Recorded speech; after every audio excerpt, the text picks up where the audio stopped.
Sim, estamos presentes. Obrigada, Elaine. Está ótimo. O trabalho Intervenções no Serviço Público, estou abreviando aqui, né, para a gente caminhar, da Cíntia e da Diana Negrão. Sim, eu estou presente representando a dupla. Tá ótimo. E Direitos Humanos em Perspectiva, Tainã, Giovana e João Paulo. Estão presentes?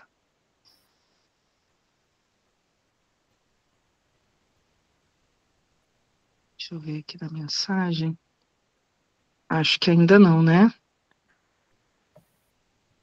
E interações intergeracionais com a Fernanda Ferreira, Maria Edinalda. Sim, estou aqui, Natália, eu vou apresentar. Né? Então, acho que só o trabalho de Direitos Humanos que não chegou ainda, né? O pessoal não chegou, certo?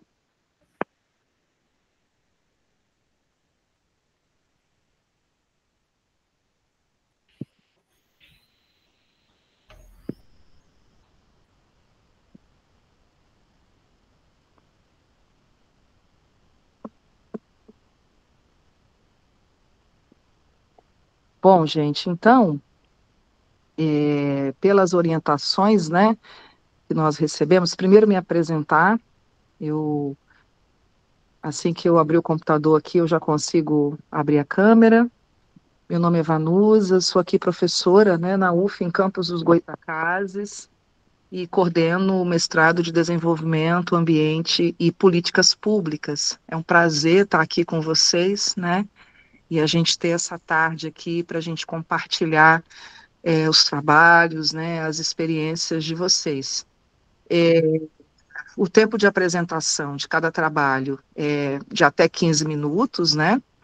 Depois das apresentações, a gente vai fazer um debate de mais ou menos 30 minutos.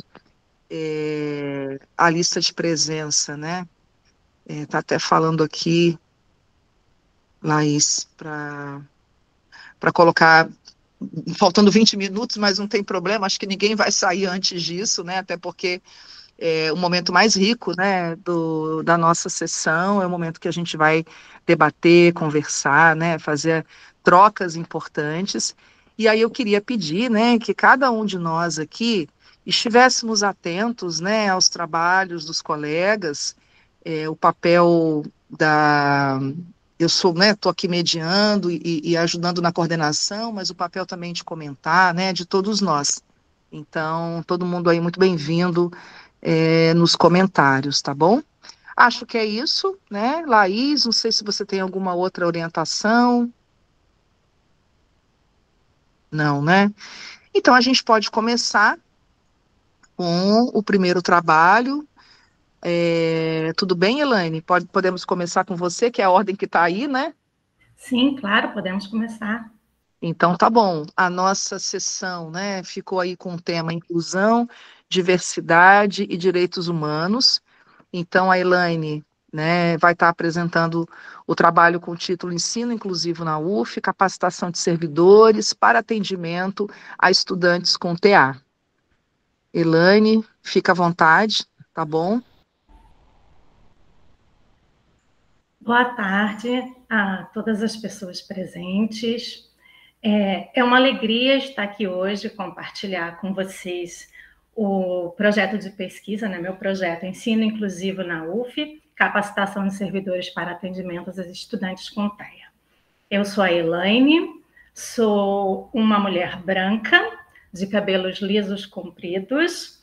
Eu estou usando um óculos com aro na cor rosa, estou com brincos, argolas bem grandes, e atrás de mim eu tenho uma parede desfocada cinza.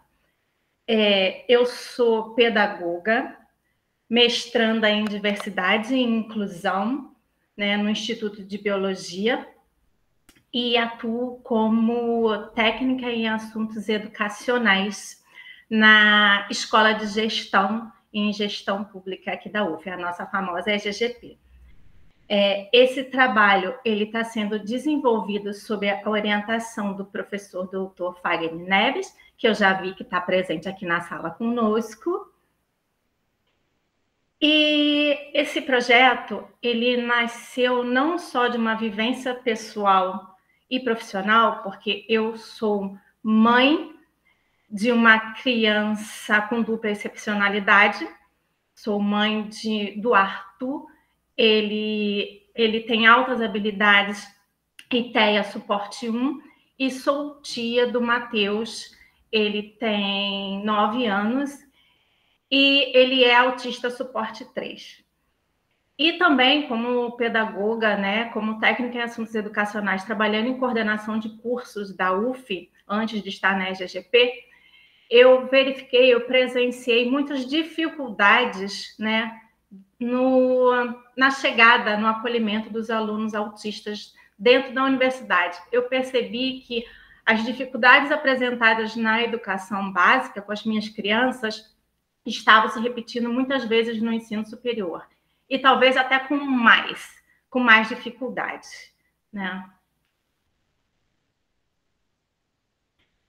O transtorno do espectro autista, ele é uma condição do neurodesenvolvimento. É caracterizada por desafios na comunicação, na interação social e por padrões de comportamentos específicos. Rigidez cognitiva, né? Cada pessoa com TEA, ela é única. E isso exige que a educação seja sensível às suas particularidades. Nenhum TEA, nenhuma pessoa com TEA é igual. Então não adianta, eu vou fazer isso com todos os TEAs. Não. Cada TEA, ele tem características diferentes. Ele tem as suas particularidades.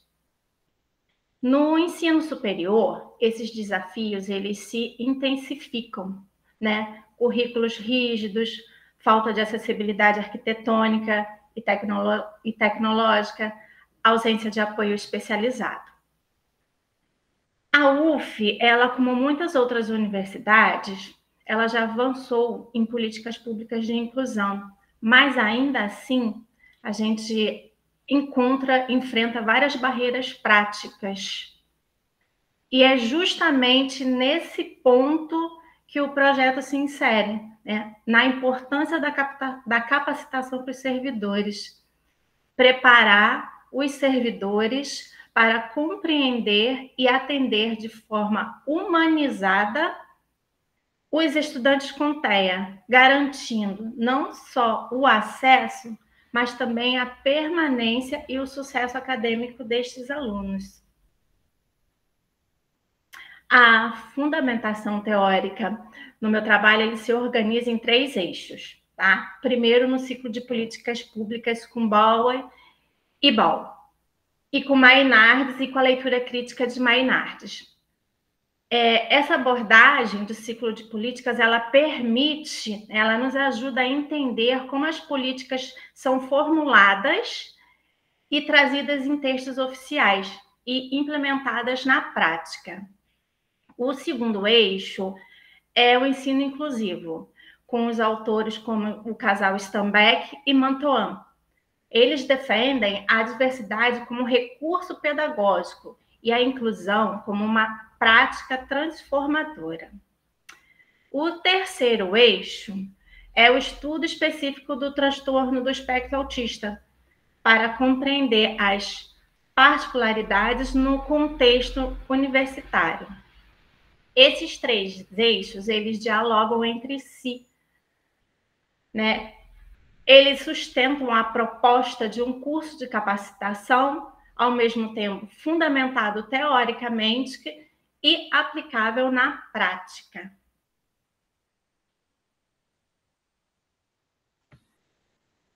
Objetivo. O objetivo geral é realizar um curso de capacitação para servidores técnicos administrativos da UF, visando atendimento eficaz e inclusivo a estudantes com TEA. A princípio, esse curso é para os técnicos lotados nas coordenações de curso de graduação. Quem sabe, mais para frente, trabalhando na EGGP, né, se a gente consegue fazer com que esse curso se torne recorrente lá no hall, sendo oferecido todo semestre, alcançando um número maior de servidores dentro da universidade, né? Os objetivos específicos estão em identificar o ciclo de políticas inclusivas na UF, planejar e elaborar o curso de capacitação, avaliar os resultados provenientes do curso de capacitação. Ou seja, qual é a ideia do curso? Não é só oferecer uma formação, mas também o curso vai ter oportunidade da gente compreender o contexto institucional, propor melhorias e avaliar o impacto dessa ação dentro da universidade. Metodologia. A pesquisa ela adota uma abordagem quali-quantitativa e participativa, fundamentada na pesquisa-ação. Isso significa o quê? Que não é apenas um estudo sobre ali a realidade, mas é uma intervenção. Um curso é uma intervenção. E esse curso busca o quê? Transformar, né? Então, é importante colocar para vocês que esse projeto ele foi submetido ao Comitê de Ética, tá? De Pesquisas em Humanas, e também tem o aval do reitor, tem a anuência e a concordância do reitor, tá?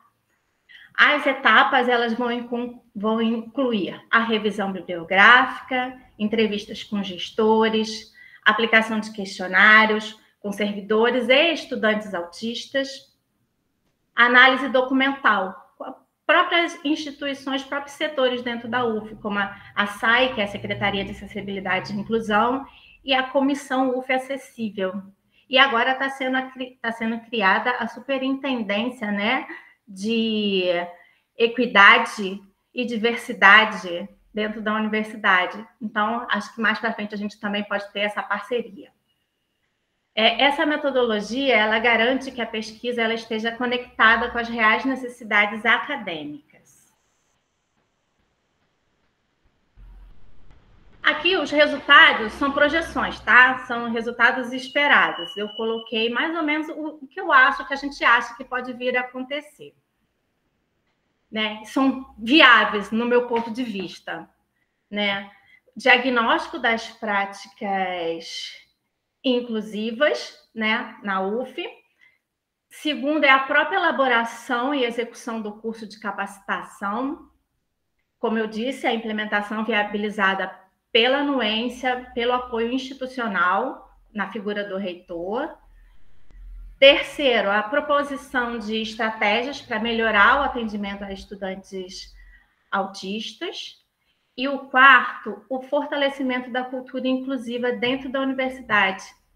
Ou seja, o impacto do curso, ele não é individual, ele não será só para o aluno autista, mas para toda a comunidade acadêmica, né? O impacto esperado é institucional.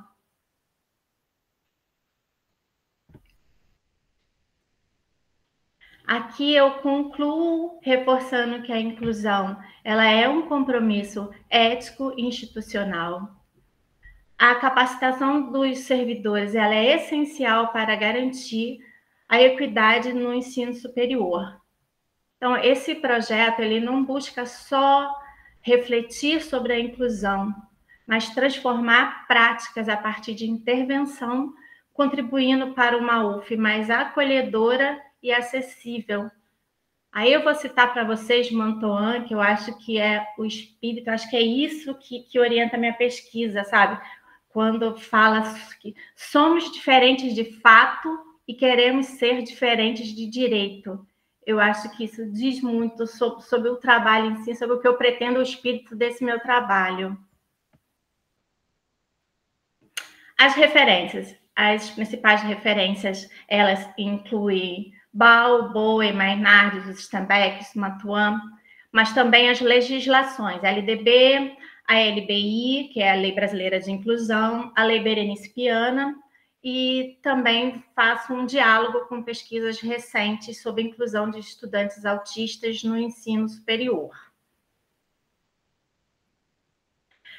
Aqui eu faço um convite para vocês, né? Pedindo vocês, servidores, lotados nas coordenações de curso, que é nosso convidado a participar do curso de capacitação voltado ao atendimento aos estudantes com transtorno do espectro autista, né?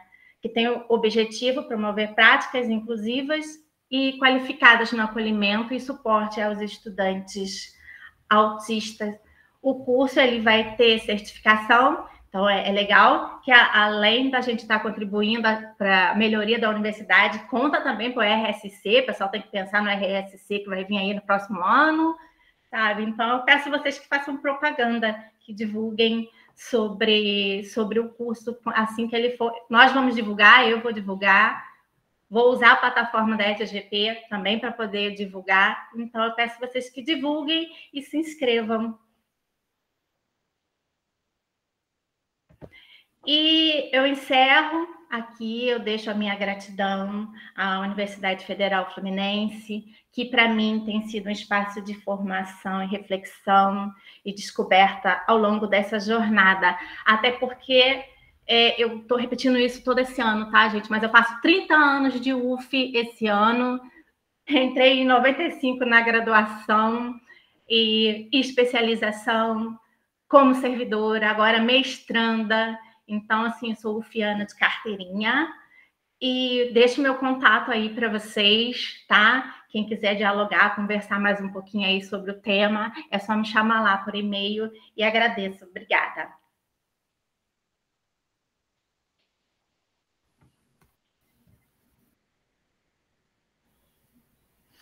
Bom, Elaine, parabéns pelo trabalho, né? Apresentação excelente também. Tem tempo ainda, né? Acabou economizando aí seu tempo. Parabenizar você e também o seu orientador Fagner, né? Que está aqui. E então a gente vai prosseguir, né? Eu tenho aqui algumas coisas que eu anotei e, né? Fiquei muito feliz, né? Com a sua proposta, mas a gente vai comentar isso, né? Daqui a pouco. Então, muito obrigada. E parabéns, Elaine e o professor Fagner, né? Bom, então a gente dá continuidade, e aí o próximo trabalho é da Cíntia, né, que está aí, Cíntia Beatriz Duarte Pereira e Diana Negrão Cavalcante, e o título Intervenções no Serviço Público para o Indivíduo com Transtorno de Espectro Autista, Plano de Trabalho Individualizado. Cíntia, fica eu vou apresentar o meu slide, vou botar aqui para apresentar. Tá ótimo. E aí a gente está falando, né, que vocês têm até 15 minutos, e, né, fica tranquila também, Elaine acabou usando até menos, a gente tem muito tempo, né? Vamos lá, sem pressa, esse é um momento, né, rico. Vocês conseguem visualizar? Ainda não. Não, que eu já estou compartilhando, mas... Eu estou vendo. Tá vendo? Ainda não. Agora acho que vai estar todo mundo vendo, né? Sim. Agora sim, agora sim. É porque demora um pouquinho. Então, vamos lá. O meu nome é Cíntia, eu sou servidora da UF, do Instituto de Ciências Humanas e Filosofia, que fica no Bloco P, ali no Graguatá. Então, eu trabalho numa coordenação de curso, a Elaine que trouxe aí essa pesquisa incrível, né, voltada para os servidores que trabalham nesse eixo. Eu trabalho na coordenação do curso de Sociologia. Fiz parte do CMPDI, onde a nossa colega Elaine hoje é mestranda, e agora eu estou no doutorado, faço doutorado no PG-CETIM, né, que é o Programa de Pós-Graduação em Ciências, Tecnologias e Inclusão. Esse tema que eu trouxe é um pedacinho, uma pontinha da minha tese de doutorado, que vai englobar muitos temas, mas eu reservei esse, escolhi esse para estar trazendo aqui para o evento de servidores da UF. Então, a pesquisa se chama Intervenções no Serviço Público para o Indivíduo com Transtorno do Espectro Autista, Plano de Trabalho Individualizado.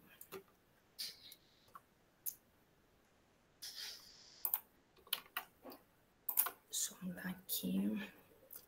Então, a minha pesquisa no doutorado, ela é uma pesquisa que eu vou realizar, que eu estou começando agora, que eu terminei o primeiro ano com as disciplinas e provas de proficiência, todas as demandas que a gente tem, que são bastante.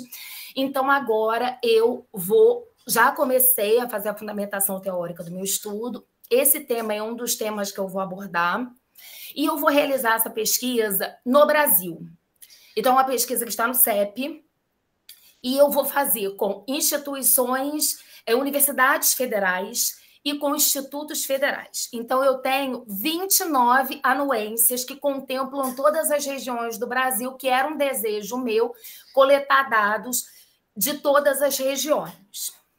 Então, para começar essa apresentação, eu vou falar da prevalência, né, dos dados que nós temos do CDC. O CDC ele é um centro norte-americano de pesquisa, que ele faz pesquisas em diversas frentes ligadas à prevenção de doenças infecciosas, mas também monitora as questões do autismo. Então, aqui eu peguei, né, eu coloquei ele embaixo, tá pequenininho. Ah, não, tá ali, dá para vocês verem embaixo dos dados estatísticos a fonte. Então, esses são os dados, a proporção que nós temos de indivíduos com autismo, levando em consideração a idade, eles fazem pesquisa ali perto da poda, em 8 anos de idade. Então, esses dados servem de referência para o mundo inteiro, embora cada país adote, como nós temos aqui agora no nosso censo, o IBGE também fazendo um levantamento desses dados. Então, o último número que a gente teve é a proporção de um autista em cada grupo de 31 pessoas. Você vai considerar uma pessoa vai ser autista. Essa é a proporção atual. Saiu esse ano, em 2025, porque eles fazem essa pesquisa de 2 em 2 anos. Então, a última foi 2025, então é esse número que a gente está contemplando nas pesquisas atuais. Então, aqui já tem, né, uma linha com todos os anos. A linha de cima ela tem o ano da divulgação para o público da informação e a linha de baixo o ano que foi feita a pesquisa. Então, os dados coletados em 2022 foram analisados por um grupo enorme, que inclusive está lá na página do CDC, e foram divulgados agora em 2025. Bom, o meu contexto, como eu falei inicialmente, é o de serviço público federal. Eu vou trabalhar com as instituições de ensino superior, as universidades federais e também com os institutos federais. Então, a partir de que ponto eu comecei a pensar a parte dessa pesquisa, essa parte da minha pesquisa? Então, foi o seguinte, existem intervenções suficientes nessas instituições que possam estar dando suporte para o servidor autista estar exercendo as suas atividades laborais, porque a gente tem que levar em conta o quê? Que esse servidor autista, ele é um servidor que ele tem... como a Elaine falou, está dentro de um espectro. Então, cada indivíduo é um e você tem uma variação tanto no nível de suporte quanto na gravidade dos sinais e sintomas. Então, como que esse indivíduo que tem uma dificuldade na comunicação social, tem uma dificuldade na interação social, tem questões sensoriais intensas, como que esse indivíduo vai... estar num espaço de trabalho como um espaço de serviço público, onde nós trabalhamos em equipe, nós temos colegas trabalhando ali com a gente. Então, eu comecei a pensar nesse ponto, até porque no meu instituto tem colegas já com transtorno do espectro autista, adulto com TEA. Né? Então, o meu objetivo aqui, nesse resumo expandido, que foi específico, eu escrevi especificamente para o evento, é refletir, então, sobre a possibilidade de um plano de trabalho individualizado para servidores. Então, nós temos os nossos planos de trabalho, que agora, uma vez ao ano, esse plano ele é feito, né, juntamente com a chefia, então nós respondemos algumas questões específicas, então eu parti desse plano para ter uma ideia mínima ainda, porque a minha pesquisa está em andamento, para pensar num plano que provavelmente vai ali adentrar, né, vai ser um dos pontos concretos no resultado da minha pesquisa. Então, por que essa pesquisa se justifica? Porque nós temos as pessoas com autismo, elas crescem, então elas vão para o ensino superior, elas vão para o mercado de trabalho, seja público ou privado. Então, nós temos vagas para pessoas com deficiência no serviço público, então essas pessoas elas vão chegando aos poucos e a tendência é que esse número aumente. E como, né, que vai ser adequado esses espaços físicos para receber esses indivíduos? Então, basicamente, a política de cotas, a oportunidade de ingressar no serviço público é a primeira justificativa que utilizo para embasar esse resumo expandido. Então, na fundamentação, tanto aqui quanto na minha tese, eu vou partir de várias questões, mas eu selecionei só 3 aqui, que é falar dos conceitos e características desse indivíduo, né? Então, qual é a característica, quais são os níveis de suporte, quais são as limitações que esses indivíduos têm, até adentrar um pouco pelo campo da dupla excepcionalidade, porque é comum que você tenha transtornos. O TEA, ele está dentro do DSM-5, que é o diagnóstico, né? O texto base para diagnóstico das doenças mentais. Então, ele vai englobar ali também, né, transtornos, pode englobar transtornos mentais, então pode ter bipolaridade, pode ter TDAH, que é um transtorno de déficit de atenção e hiperatividade. Então, tudo isso a gente trabalha dentro dos conceitos, das características, limitações, necessidades. A legislação, que é sempre muito importante, principalmente a legislação berenice-piana, que é uma legislação bem específica, sendo que nós temos também outras legislações, e falar especificamente sobre a construção desse plano de trabalho individualizado e acessível que possa dar suporte para que se construa uma atividade laboral com mais conforto, com mais acolhimento, com mais escuta. Então, o que é o transtorno do espectro autista? Então, é um transtorno, ele está dentro de um espectro, ou seja, ele vai ter níveis de intensidade, níveis de gravidade, sinais e sintomas bem diferentes, tanto na gravidade quanto na intensidade, nos diversos indivíduos. Então, não é igual, é sempre um indivíduo diferente do outro.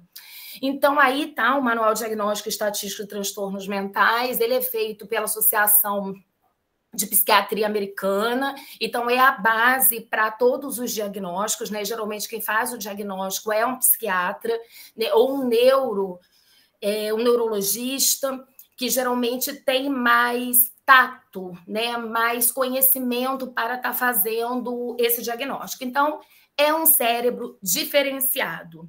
Então, geralmente, esses indivíduos têm uma dificuldade para interagir, uma dificuldade na interação, no relacionamento interpessoal e na comunicação, né? Tem diferenças também, ou seja, eles possuem déficit pode ser de atenção, deficiência intelectual, então existe uma composição em relação ao déficit em algumas áreas. Então, é um cérebro diferenciado, eles são marcados por interesses que são restritos, são fixos, há movimentos repetitivos também, que eles têm ligação com a questão do equilíbrio, né? De você manter um equilíbrio ali orgânico, então a movimentação ela tem essa função da regulação, eles têm muita sensibilidade, por isso tem aí o desenho do fone, que é até distribuído gratuitamente, e são pessoas únicas, né? O que não é diferente, né, das pessoas que estão dentro de um padrão mais típico. Bom, a legislação. Então, para embasar, eu comecei com a Constituição, porque ela tem um artigo específico que fala sobre a reserva de vagas para pessoas com deficiência em concurso público. A gente sabe que a pessoa com transtorno do espectro autista é uma pessoa que está dentro do grupo das pessoas com deficiência. A Lei 8.112, que, pensando nas universidades federais e nos institutos federais, então o nosso embasamento legal é a Lei 8.112, que também traz um ponto para falar sobre o ingresso do concurso e para as pessoas com deficiência, né, com atribuições que sejam compatíveis a essas limitações que as pessoas apresentam ou que precisam, né, ultrapassar. O decreto 9.508 de 2018, que é um documento que vai estar agregando informações à nossa Constituição quando especifica as vagas, então dá 5% das vagas nesse âmbito da administração pública federal. E a Lei 12.764, que tem um apelido de Lei Berenice-Piana, que fala sobre o autismo, fala sobre as características, fala sobre esse indivíduo, mas tem um ponto que fala da importância do direito e do acesso ao mercado de trabalho. Bom, a metodologia. Esse trabalho, esse resumo expandido, eu fiz especificamente para o evento, então a metodologia que eu estou descrevendo aqui é só a que me embasou, para construir o trabalho para os anais do evento, não é metodologia da minha pesquisa, que é uma tese de doutorado, então é uma pesquisa muito mais ampla. Então, é um estudo narrativo, né, que tem uma abordagem qualitativa. Então, basicamente, a minha construção foi para entender um pouco do fenômeno do TEA e do mercado de trabalho, ou seja, como isso tem acontecido, né? E pensar num plano individualizado e acessível que possa ser construído para dar suporte a esse acesso e também esse desenvolvimento no espaço de trabalho, a partir de uma revisão, então, bibliográfica. Bom, os resultados, eles são prévios também em relação à minha pesquisa maior, mas pela pesquisa que eu realizei para entregar esse material aqui, existe já o mercado de trabalho privado, algumas instituições mais potenciais no nosso mercado de trabalho já mexem, já atuam com planos de trabalho acessíveis. Eu não encontrei isso especificamente no serviço público, mas encontrei em grandes empresas, né, que, na verdade, foram 2 empresas que publicizaram matérias sobre a criação dos planos de trabalho interno para pessoas com deficiência, para pessoas com transtorno do espectro autista. Então, assim, a minha ideia para construir esse plano de trabalho é pensar primeiramente no processo seletivo. Então, como acontece o processo seletivo nas instituições e como que a gente pode já começar a amarrar e integrar as informações no processo seletivo. Depois, o funcionário, quando você passa, que você é chamado, você vai ter ali um espaço de tempo entre a sua posse e o seu exercício. Então, esse tempo, que não é muito, mas ele pode ser utilizado para se formar, por exemplo, com a Pró-Reitoria de Gestão de Pessoas e mais a chefia de onde esse servidor vai ficar lotado, e depois, no segundo momento, os próprios pares desse servidor, os futuros pares, estarem pensando ali num padrão básico de recepção, né? Então, porque as pessoas com TEA, elas vão ter problema com iluminação, elas vão ter problemas com som, elas podem ter problemas com barulho. Então, já pensar mais ou menos num acolhimento mínimo que deixe essa pessoa confortável para uma recepção. E, a partir disso, pode-se aparar as arestas, né, através de uma escuta. Eu acho que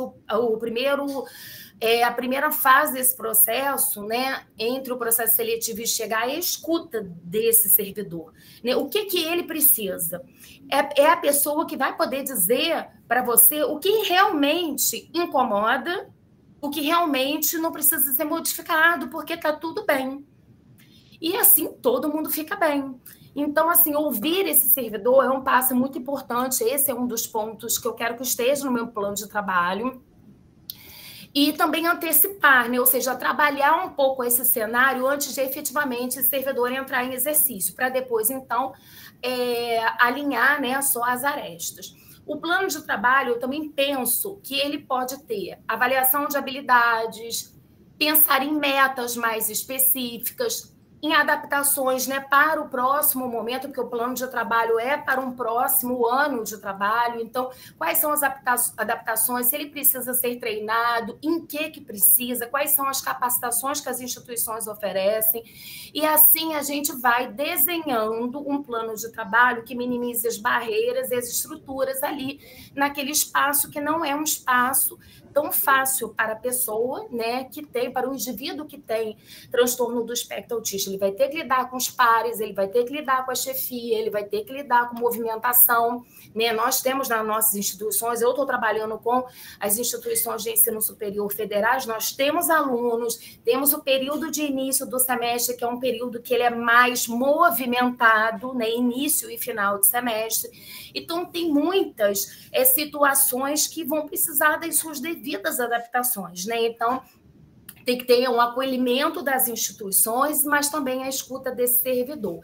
Então, eu acredito que a conscientização e o conhecimento, ele é primordial, porque quando a gente se conscientiza, a gente vê que não é tão difícil assim escutar, e nem adaptar. Aí a gente começa a pautar, né, as nossas relações de uma forma mais dialógica, né? A gente vai diminuindo os preconceitos, a gente vai percebendo o colega de trabalho que tem autismo, né, de uma outra forma. Então, a gente começa a não... foi o que foi falado hoje na palestra de manhã sobre a questão da ameaça do estereótipo. Então, a gente começa a declinar um pouco as questões do preconceito, ou o que a gente pensa, ou o que a gente acha, porque, na verdade, não é aquilo. É uma pessoa que passou no concurso público, tem algumas dificuldades, sim, e que pode ser ajustada com todos que estão ali e todo mundo fica bem. Aí também as oportunidades, a pessoa com TEA, muitos têm alto funcionamento, quando chegam aí no nível de concurso público, muitos vão ser TEA nível 1, com alto funcionamento. Oi. É só para... É porque já passou aqui 2 minutos, já está com 17 minutos. É o último slide, já estou terminando. Então, é uma pessoa com alta funcionalidade, então eu acho que cabe a gente pensar, né, em planos que possam integrar e também serem acessíveis. Então, as considerações finais, acabou que eu já falei ali, né, que é a questão da escuta, a gente ter cuidado com a desregulação, porque os números estão altos, então a gente tem que se preocupar com todo esse contexto. Então, muito obrigada e já finalizei. Cíntia, muito obrigada, parabéns também, né? Excelente trabalho aí, boas perspectivas também, né, para os seus resultados. Bom, a gente também vai fazer aí, né, o comentário, o debate logo depois da última apresentação, e aí a gente continua. A Tainã, Giovana, João Paulo se encontram na sala? O trabalho Direitos Humanos em Perspectiva?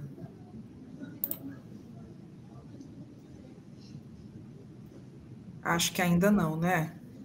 Então, bom, vamos ver se até o final, né, eles vão chegar, mas a gente dá continuidade, então, ao trabalho Interações Intergeracionais no Ambiente de Trabalho, com a Fernanda Ferreira, Maria Edinalda, Natália, Jadir e Janaína. Quem vai apresentar, eu acho que é a Natália, isso? Isso mesmo. Posso projetar? Pode sim, Natália. Obrigada.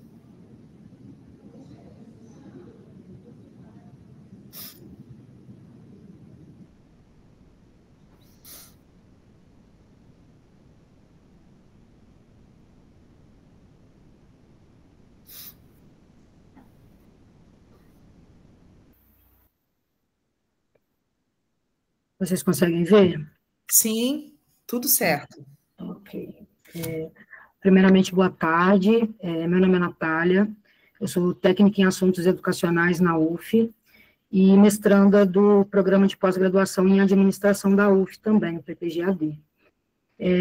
O trabalho que eu vou apresentar hoje, ele é produto de uma avaliação final da disciplina de métodos qualitativos do PPG-AD, e somos 5 autoras, né? Fernanda, Jade, a Janaína, Maria Edinalda, eu, e somos 3 servidoras da UF, a Fernanda Caetano e a Maria Edinalda também são servidoras, né?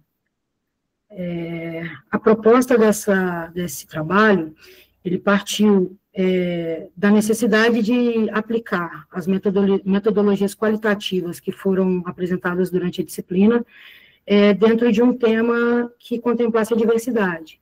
Então, a partir disso, nós chegamos à conclusão, né, que entender e conseguir perceber como a interação entre gerações diferentes acontece no ambiente de trabalho poderia trazer conhecimentos e possibilidades relevantes, né, dentro dessa perspectiva. Então, a nossa pesquisa, o tema dela é esse. O objetivo geral é analisar como diferentes gerações interagem no ambiente de trabalho e, a partir daí, conseguir considerar aspectos de colaboração, troca e desafios que possam aparecer no cotidiano.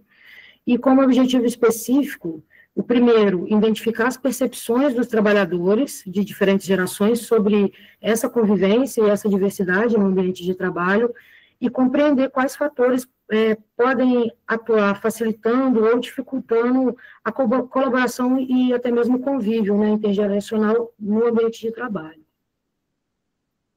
E a partir disso, a metodologia que nós utilizamos, né, foi a partir de uma abordagem qualitativa, com aplicação, a realização de entrevistas semi-estruturadas, né, de forma individual, que foram aplicadas de forma presencial, e uma foi online.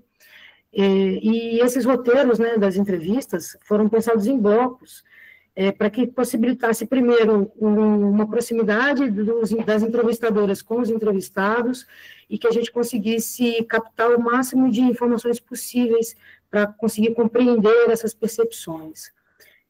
Como coleta de dados também, né, nós realizamos a observação não participante.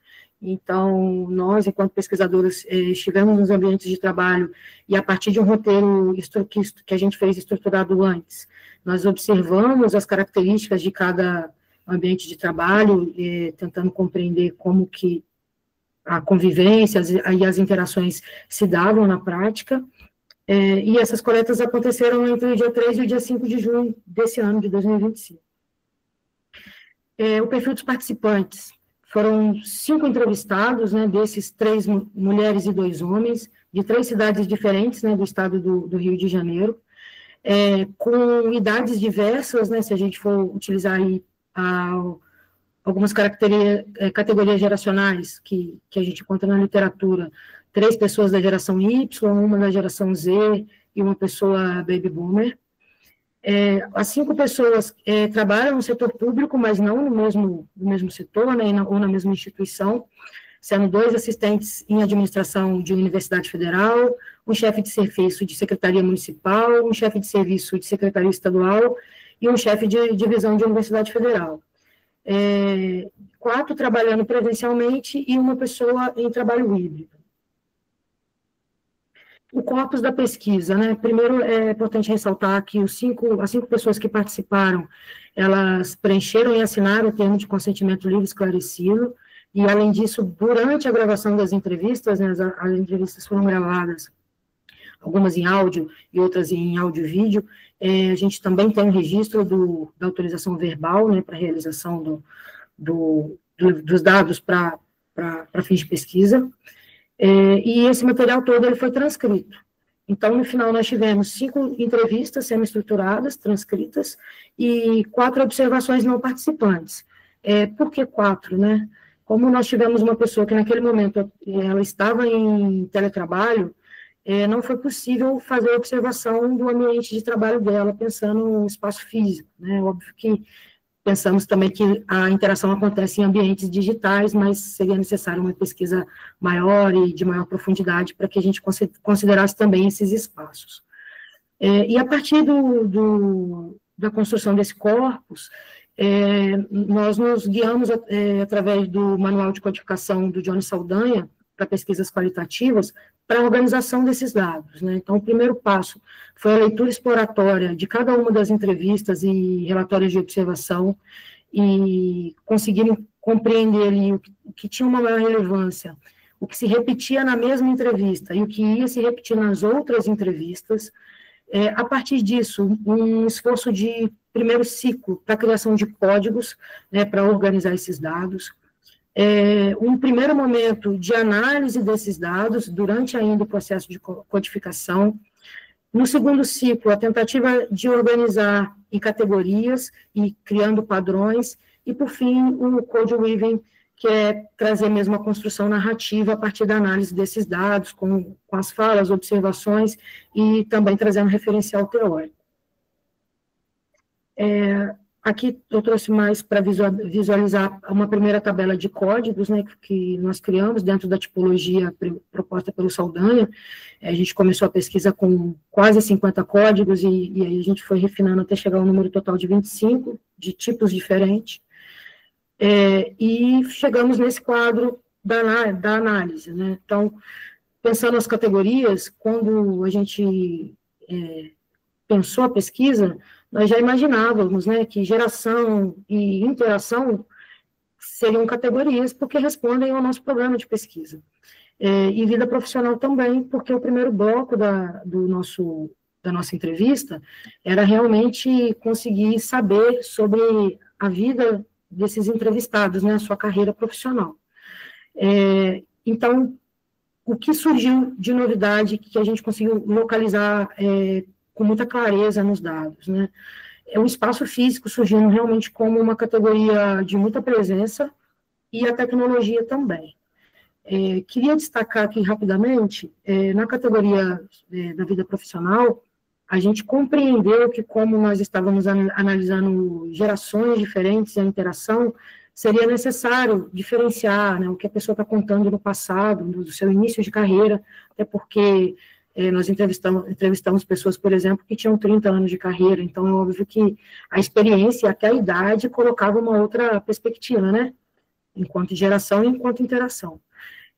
Para a experiência que ela está vivendo hoje, né, até de possibilidades diferentes de trabalho, né, trabalho remoto, trabalho híbrido, então a gente sentiu a necessidade de criar duas categorias.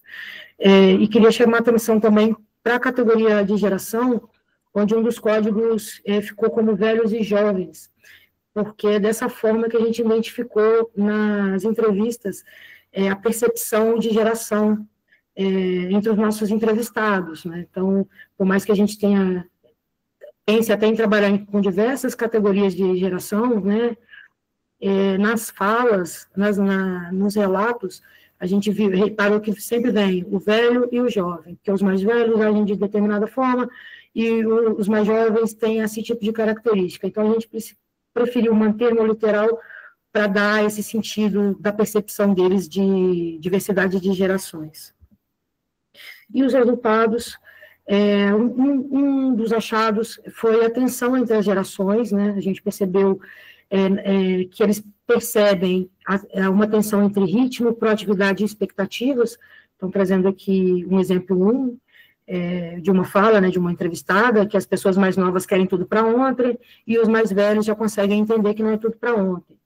O exemplo 2, né, os mais jovens esperam que a gente fale exatamente o passo a passo e falta proatividade. Então, essa questão, ela apareceu nas 5 das entrevistas, e o principal conflito foram valores de compromisso rígido, que seria vinculado às pessoas mais velhas, versus busca por equilíbrio e bem-estar, né? Então, a percepção de que os mais velhos valorizam a experiência e o método, enquanto os mais novos são vistos como imediatistas e menos apegados a hierarquias e regras rígidas. A direção das críticas é majoritariamente dos mais velhos para os mais novos. É importante compreender que essa é a percepção que os entrevistados têm. Então, sempre numa forma deles trazerem, de certa forma, até algum tipo de estereótipo dentro daquilo que eles estão considerando como mais velhos e como mais jovens. O segundo achado é o papel da tecnologia, né? A tecnologia, além de, mesmo sendo uma barreira, vai se tornar uma ponte, porque eles vão colar, os entrevistados vão trazer muito uma percepção de que a geração mais nova sabe muito lidar com tecnologia e a geração mais velha não sabe lidar com a tecnologia. E essa troca de conhecimentos, de informações sobre a tecnologia, aparece como um mediador dentro dessa diversidade geracional e a interação entre eles no ambiente de trabalho, né? Então, 4 das 5 entrevistas trouxeram essa questão da tecnologia como um ponto de ruptura, mas também um catalisador para a colaboração do aprendizado mútuo. Inclusive, na observação não participante, né, que foi relatado pelas pesquisadoras, a gente conseguiu pegar um momento onde isso acontece, né, onde durante a observação o chefe vai precisar da ajuda de uma servidora mais nova para mexer numa determinada plataforma ou num determinado equipamento. Então, a tecnologia é o marcador geracional mais claro na percepção dos entrevistados. E é um ponto de dificuldade vinculado aos mais velhos, mas, paradoxalmente, é o principal catalisador para a colaboração positiva com os mais jovens, ensinando os mais experientes.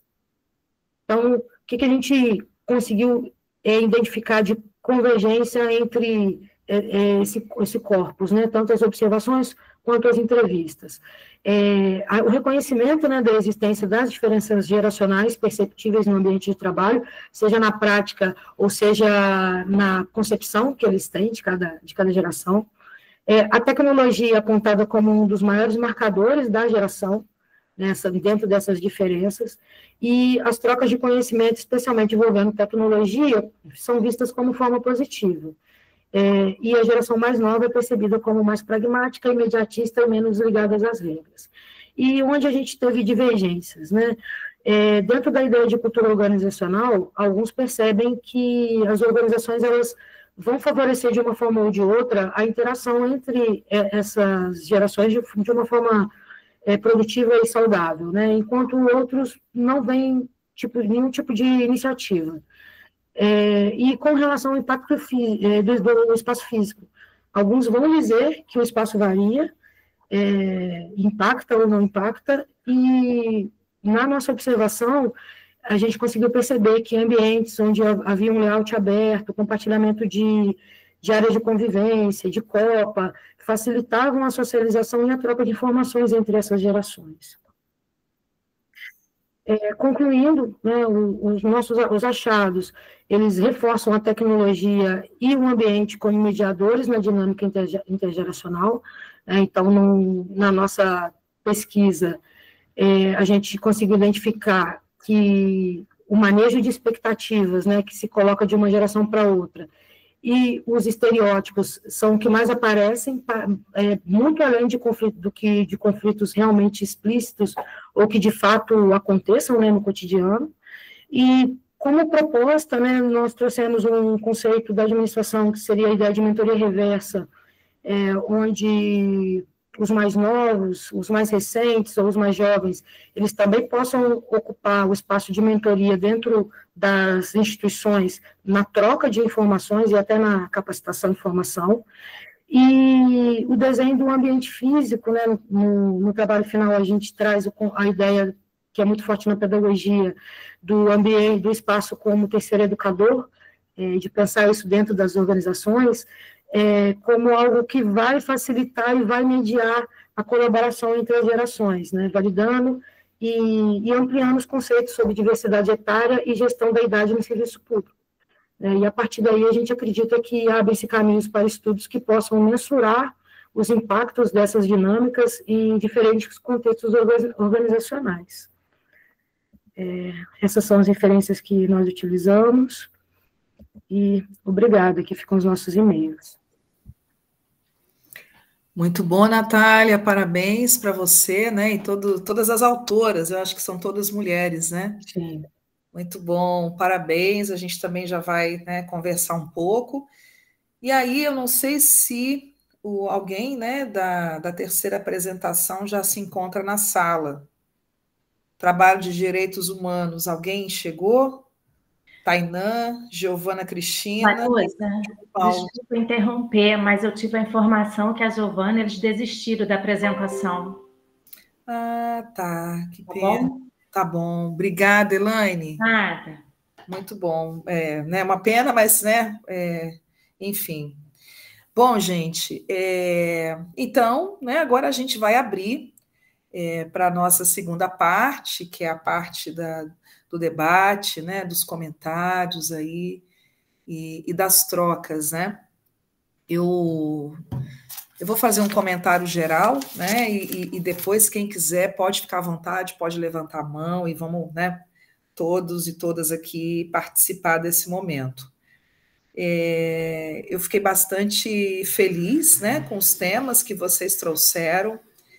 A gente percebe, né, dentro dessa proposta né, do eixo, né, que ficou aí os trabalhos, inclusão, diversidade, direitos humanos. A gente sabe dos desafios, né, que a gente ainda tem, né, no Brasil, um longo caminho, né, ficou muito explícito aí nas falas, tanto da Elaine, da Cíntia também, né, e mesmo de forma, né, numa outra proposta, né, o trabalho da Natália também, coloca os desafios nessa convivência também, né, entre as gerações. Então, o Brasil ainda tem, né, um longo caminho a percorrer, mas vendo também, né, as pesquisas de vocês, as propostas, né, e o que vocês estão trazendo, né, para a pesquisa e para a contribuição, a gente fica bastante satisfeito, né, e muito feliz, né? Eu que estou aqui em campo, gente, Nós temos também uma equipe de servidores, né, que também, né, está qualificada, está se qualificando, né, e a gente também vê esse esforço, esse empenho aí de trazer, né, esse debate da inclusão, inclusive nos últimos anos, né, eu percebo cada vez mais isso, né, a organização de palestras, de rodas de conversa. Então, eu penso que, né, a universidade, né, e o ambiente também nosso de trabalho, ele vai colocando para a gente essas urgências, né, que não é nada tão novo, mas que, de alguma forma, a gente também, né, foi conseguindo, não conseguindo lidar, mas a gente foi empurrando isso de alguma forma, né? Eu, como docente, preciso, né, também fazer um desabafo, porque eu tenho alunos com TA, né? E por muitas vezes eu ficava perdida, assim, como que eu vou lidar? Né? E aí tinha todo um suporte aqui, né, da equipe da assistência estudantil, mas mesmo assim, eu preciso dizer que eu sempre achei que ainda faltava alguma coisa, sabe? Não me sentia tão segura. Quando a Elaine trouxe essa proposta do curso, sabe, Elaine? E aí você coloca, né, olha, num primeiro momento, vou fazer um convite aos servidores lotados nas coordenações, né? Mas eu fiquei assim, nossa, tem que abrir logo para a gente também, sabe? Para os docentes, né?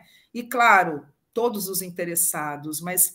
E aí eu compartilho isso também com os meus colegas, né? Eu estou no departamento de economia e na graduação, e também estou na pós-graduação, né? Que é uma outra questão também que eu queria, né, conversar com você em especial, mas também com Cíntia, né? Vocês que estão nesse tema da TEA, né?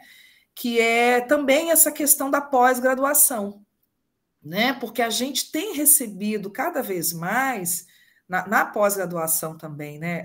Estudantes que a gente percebe, acho que foi Cíntia que falou nessa questão dos adultos, né? Eles vão passando, né, pelos níveis de escolaridade e, de repente, ou estão na graduação com a gente, ou também estão no mestrado com a gente, e mesmo a pós-graduação não está preparada para lidar, né, com esses estudantes, e eu vou até dizer também com colegas, sabe? Que muitas vezes receberam também esse diagnóstico tardiamente, né? Então, né, eu queria falar um pouco sobre isso em relação ao trabalho da Elaine, né, que eu achei muito, muito oportuno, e essa ideia do curso, sabe, Elaine? Né, gostaria mesmo de que fosse divulgado e o quanto antes fosse aberto também para os docentes, porque a gente está ali lidando também, né, na sala de aula, e até queria falar isso, né, olha como que a gente está despreparado. Eu, né, assumo isso, né, você começou a sua apresentação ali falando, né,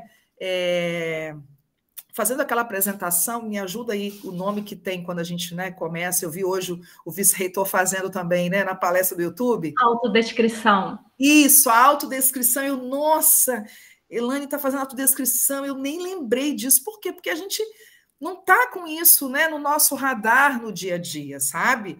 E aí eu fiquei aqui me cobrando, né? Eu preciso melhorar isso, preciso, né, dar atenção a isso. A gente se sente desafiado, e isso é bom, sabe, Elaine? Isso é muito bom.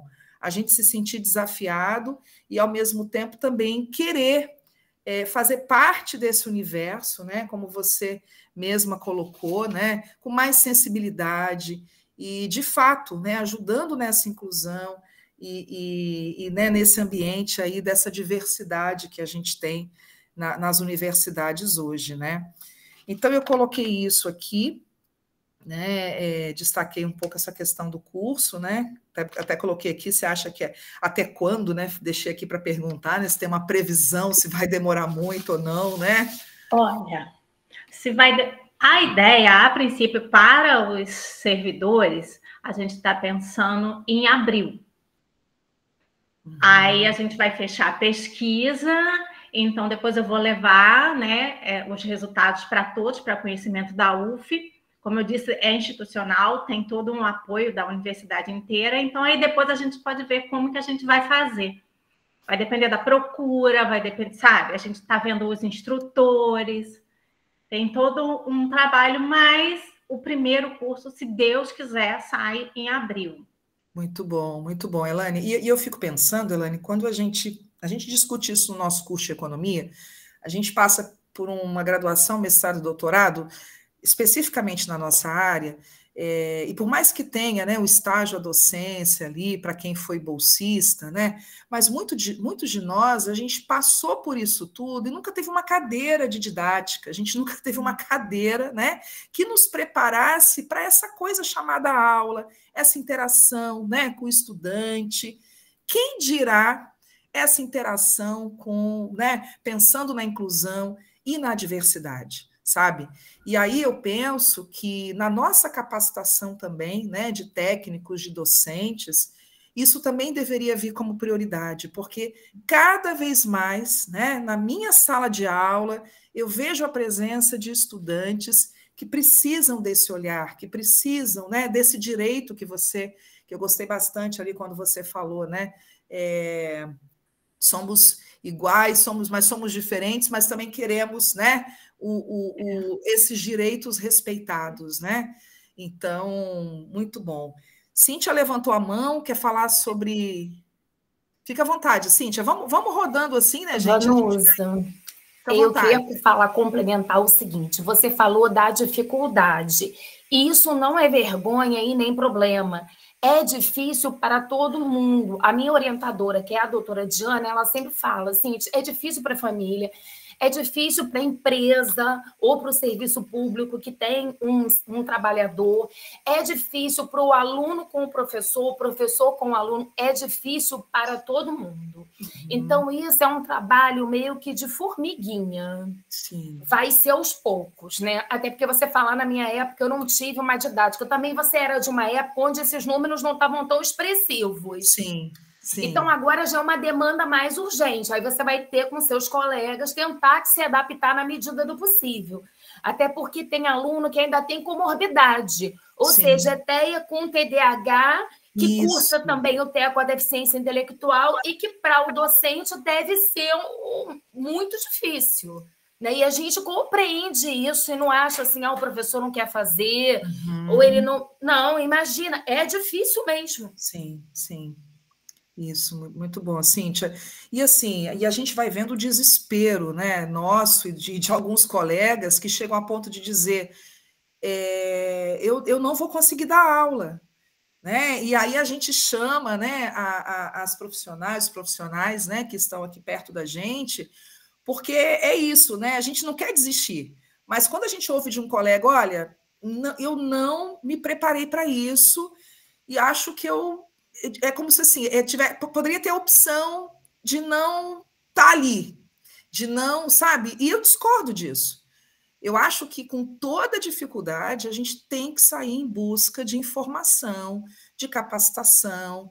E aí, por isso, quando a Elane falou do curso, eu fiquei assim, né? Fiquei muito animada, sabe, Elane? E eu tenho certeza que estou falando da minha realidade, né? Aqui, dos meus colegas, das nossas angústias, a gente troca, da nossa vontade, né, de fazer um trabalho inclusivo, um trabalho, né, que a gente considere razoável, né, e não se contentar, olha, não posso, não fui preparada e pronto, sabe? E então, assim, né, destacar isso, né, essa importância desse curso e torcer para que ele chegue logo, né? Fala, Elaine. A princípio, eu citei, né, os servidores lotados nas coordenações, por quê? Porque eles são os primeiros a receber esse aluno. É o acolhimento do aluno dentro da universidade, né? Eu trabalhei 15 anos na coordenação do curso de Geografia. Então, me chamou a atenção porque eu tenho 2 dentro de casa. Sim. Então, no meu balcão, quando eu estava ali para atender, eles chegavam. Eu falei, opa, peraí. E as dificuldades que eu estava encontrando lá na educação básica, elas estavam se repetindo, às vezes até com maior dificuldade, né? Porque autista cresce, eles viram adultos, né? Na universidade. Então, isso me chamou a atenção. Porque se ali no acolhimento algo der errado, ali eles já se afastam. Ali eu não garanto a permanência. Eu garanti o acesso, mas e a permanência? Permanência, exatamente. Tá. Então, a princípio, como é um projeto de mestrado, tem que ter os recortes, né? Aí pensamos nesse viés. Porém, a ideia, sim, é expandir isso dentro da universidade, né? Que isso vire um curso no hall da EGGP e ele passe a ser divulgado anualmente, semestralmente, dependendo da procura. Maravilha, Elaine. Estamos aí na torcida, né, para que isso aconteça, né, o quanto antes, isso mesmo, né? E chamou muito a minha atenção também a sua vivência, né? Sua experiência dentro de casa, né? E como isso também, né, deixou você mais sensível, né? Até na identificação, né, desses estudantes, ou seja, né, tornando também, né, esse ambiente para eles um ambiente mais acolhedor, né?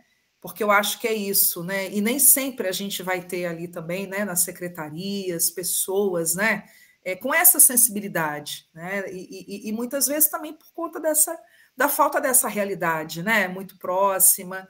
E aí acho que o curso também vai despertar, né, em muitos deles e de nós também essa capacidade, né? E até habilidades que a gente acha que não tem, né? De lidar com as pessoas, né? Na sua grande diversidade. Maria, João. Oi, boa tarde. Eu sou docente, eu queria fazer uma pergunta, assim, porque, tal como você falou, acho que nós nunca tivemos formação nenhuma, não é, para atender esses alunos.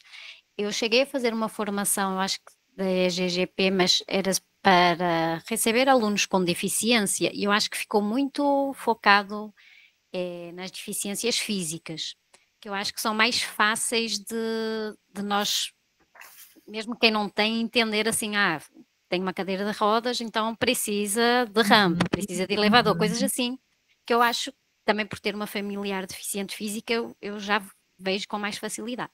Mas eu fiquei sentindo muita falta da parte de atender os alunos com TDAH e TEA. E aí, assim, eu vi esta mesa de conversa e pensei, vou lá para ver, assim, e foi ótimo, assim, porque vi que estão fazendo coisas. Mas uma dúvida que eu tenho, eu já tive vários alunos dentro do espectro autista, e aí sempre que a coordenação entrou em contato foi mais fácil, porque a coordenação conhecia melhor o aluno e eu conseguia complementar com o que eu via na aula, então assim fui adaptando.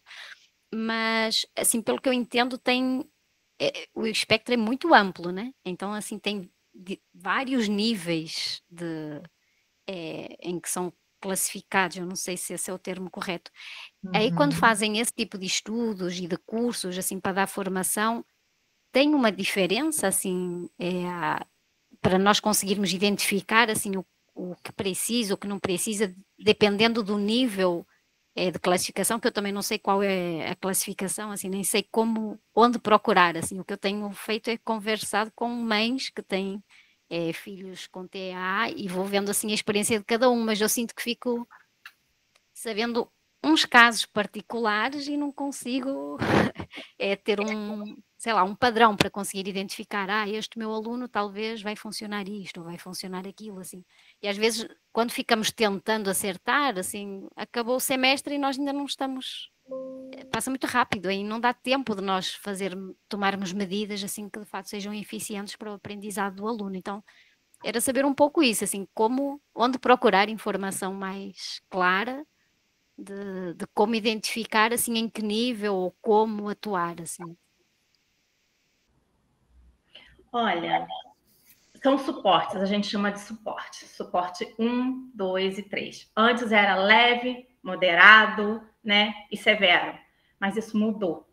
Então, nós temos o suporte 1, 2 e o 3. É o nível de suporte que aquele autista necessita, tá? Por exemplo, o meu filho, ele é suporte 1 e ele tem altas habilidades.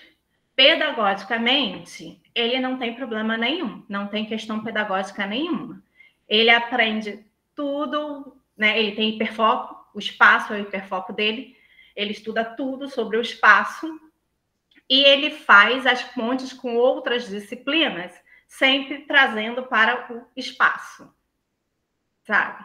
Então, assim, essa questão ele não tem, mas ele tem a hipersensibilidade, som. Ele não pode falar muito alto, barulhos cronometrados, repetidos. Ele odeia relógio com barulho do tic-tac repetido, né? Então, não tem como você pegar, é só vivência, é como você falou, você está lá um semestre inteiro, só no final você vai saber. É isso, infelizmente. Quando esse aluno já chega para a gente na coordenação com um PEI, vindo lá da educação básica, do ensino médio, facilita, porque ali a gente vai ter o histórico, ali eu vou poder entrar em contato com os professores e dizer, olha, acontece isso, isso, isso, é isso, isso. Só que esses alunos chegam na universidade, eles não têm PEI. Eles não têm um plano individual educacional, não chegam com PEI. Então, a gente ou conversa, porque ainda tem essa. Tem uns que chegam na coordenação, eles estão com laudo. No laudo já vem lá qual o nível de suporte. Muitos deles não têm, não chegam com laudo. Muitos não querem. Eles primeiro querem ganhar sua confiança, primeiro eles querem estar ali. Alguns depois falam com você, conversam, outros não. Então, o curso é essa ideia, da gente ter essa informação, sabe? Eu conheço casos de cursos que eles criaram uma comissão dentro do curso para lidar com esses alunos, né? Então, essa comissão, ela faz um trabalho, ela envia questionários para todos os alunos. Quem se sentir à vontade em responder o questionário, pode, não é nada obrigatório, pode responder. Aí lá tem uma TAI que faz a coleta dessas informações desses alunos, chama os pais para conversar, que às vezes o autista ele não consegue conversar conosco, dizer o que precisa, mas os pais, a família pode ter algum auxílio. Olha, ele funciona assim, ó. Tem um, por exemplo, que ele não conseguia fazer prova, porque ele tem dificuldades motoras, motora fina, escrever. Foi muito simples, só foi dar um computador para ele fazer a prova no computador, digitar. Sabe? Só que essa informação só foi passada para a gente pelo pai dele. Então é isso, é um trabalho de investigação. Elane, e você falou, né, aqui no nosso departamento, a gente tem, né, essa equipe, né, da assistência estudantil, e aí eles também passaram a frequentar as nossas reuniões para dar orientações, né, e aí falaram bastante desse PEI, que eu acho que vai, né, facilitar um pouco mais, porque até então a gente, né, é isso que você falou, muitos chegam, não se identificam, né, alguns já trazem o laudo, e isso já ajuda bastante, né, mas outros, a gente só vai descobrir isso, né, quase assim, ele falando que não quer mais fazer o curso, né, e aí a gente entra naquela, né, e agora, como é que a gente, né, recupera? Então, isso que você falou, né, essas dicas, né, isso é importantíssimo para a gente, né, até para saber lidar, né. Recentemente, uma aluna falou isso, né, Vanusa, a sala de aula está com muita claridade, e aí eu fiquei pensando naquilo, né, o que é a claridade, né? Aquela luz muito forte, assim, né? Aí eu perguntei se eu desligasse uma das lâmpadas, se, né, ficaria tudo bem. Aí ela disse que sim, né?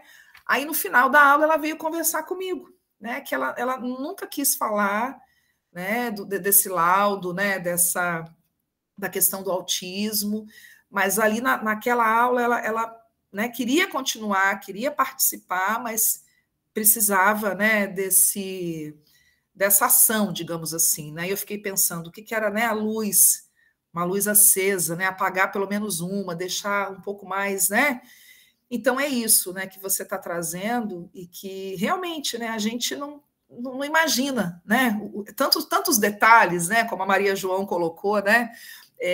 São tantas, tem esses níveis de suporte, né? Que você colocou muito bem. Então, são informações que, se a gente tem, a gente vai se orientando um pouquinho mais, né? Quando a gente não tem, realmente a gente fica bem perdido, né? E penso que, né, tanto nas equipes, né, de assistência estudantil, da acessibilidade, né, e vocês também com as pesquisas, né, têm contribuições valiosas, né, não só para a nossa UF, mas, né, para as universidades, os institutos, né, esse ambiente, né, de aprendizado, ambiente escolar. E aí, entrando nessa, não sei se a Maria João quer falar mais alguma coisa, a mão está levantada, Maria João? Esqueci de baixar. Tranquilo. Mas, bom, queria só agradecer à Elaine pelos esclarecimentos e, de facto, eu, por exemplo, no semestre passado tive um aluno que eu senti que, quando eu consegui conversar com a coordenação do curso, que tinha conversado com um familiar e entender o que tínhamos que fazer, já estávamos a mais de metade do semestre e já não conseguia, assim, que ele recuperasse, assim, e então, assim, o que eu pensei foi, vou ficar vigiando para que turma é que ele vai, e aí eu descobri qual era o professor que estava neste semestre, e então já expliquei logo desde o início, olha, com este aluno vamos fazer assim, inclusive eu estou ajudando a fazer as provas que ele está fazendo, porque eu já conhecia do semestre passado, e aí no nosso departamento agora começamos a fazer assim, temos uma planilha interna que os professores vão partilhando entre si quais são os alunos que já passaram por eles e quais foram as medidas que funcionaram, o que é que não funcionou para conseguirmos passar. Assim, conseguirmos atender os alunos, né? Mas eu acho que talvez tem que ter uma política, assim, eu acho que precisa mais pessoas, assim, porque o setor lá da acessibilidade, assim, do Sensibiliza, por exemplo, eu acho que são poucos para atender tanta gente, né? Então acho que é preciso aumentar as equipes para fazer esse trabalho de, digamos, de rastreio e de acompanhamento, né? Para poder ir passando para os outros professores, assim, o que é que está funcionando. Assim, para alguns já tem acontecido isso, mas eu acho que ainda nos falta muito. Falta muito, sim, Maria João. Muito bom. Elaine? Só complementando, que era essa dica que eu ia dar a Maria João. Falei assim, você conseguiu ver alguma coisa? Passa para o professor do próximo semestre. Vamos fazer nessa rede de apoio entre os professores também. Muito bom, Elaine. E aí, né, também pensando, né, no trabalho, na pesquisa da Cíntia, né, quando você coloca a questão do plano de trabalho interno, né, pensando também na questão dos servidores, né, Cíntia? Isso, Vanusa. Então, no mestrado, eu fiz uma pesquisa para os alunos, eu fiz no Instituto de Biologia da UF, então eu falei sobre metodologias ativas de aprendizagem, que também vai integrar minha pesquisa de doutorado no eixo capacitação do servidor. Bacana. Mas aí, para aqui, eu tive que escolher um tema só, escolhi o plano de trabalho, que é uma proposta por conta desses elementos que vocês comentaram. A questão da iluminação. Cada setor está de uma forma. A questão do som, a questão do barulho, tudo isso impacta. E assim, o servidor vai se desregular tanto que ele vai querer sair dali. Ele não vai nem esperar o expediente terminar, porque a sensação que eles têm, internamente, eles se sentem muito mal. A gente não é capaz de mensurar, porque a gente não... Quem não tem um diagnóstico, não tem. Claro. Mas é algo que incomoda e é ensurdecedor. Então, você imagina, tem que se preparar minimamente o ambiente para receber. E a escuta, Vanusa, é sempre importante. Pergunte para o seu aluno, como você fez. Se eu apagar uma luz, funciona? Não.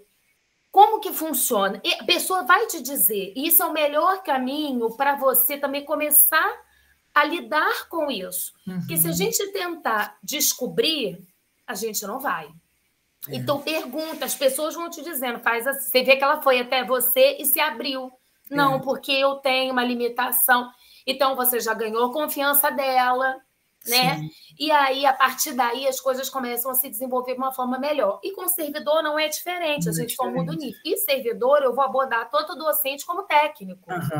Porque existem relatos, inclusive eu escolhi para a minha banca, porque eu já fiz a primeira etapa, que a gente tem 3 defesas, a primeira é de seminário de andamento, então essa eu já fiz, e eu escolhi um professor com TEA para dar na minha banca. Eu pedi isso para minha orientadora, é um servidor da UFRJ, docente com TEA, eu queria que tivesse na minha banca uma pessoa que com propriedade dissesse, não, Cíntia, aqui, ó, pela minha experiência, a gente se sente pior, se sente...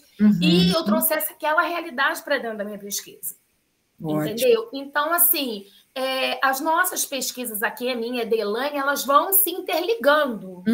Né? Elas vão se interligando. Porque eu também já trabalhei com aluno, agora eu avancei um pouquinho para pensar no lado servidor, e meus trabalhos, meus artigos, eles tendem nessa linha. Entendeu? Então, assim, porque é importante também, tem professor com diagnóstico. Sim. Tem técnico, um colega meu de Friburgo agora, que é técnico na UF, acabou de receber o diagnóstico. Então, tem servidor técnico e tem servidor docente com diagnóstico. E como que a gente vai lidar com esse colega? Isso. Né? Porque aí a gente acaba entrando naquilo que a palestra de manhã falou, da questão do estereótipo, da ameaça.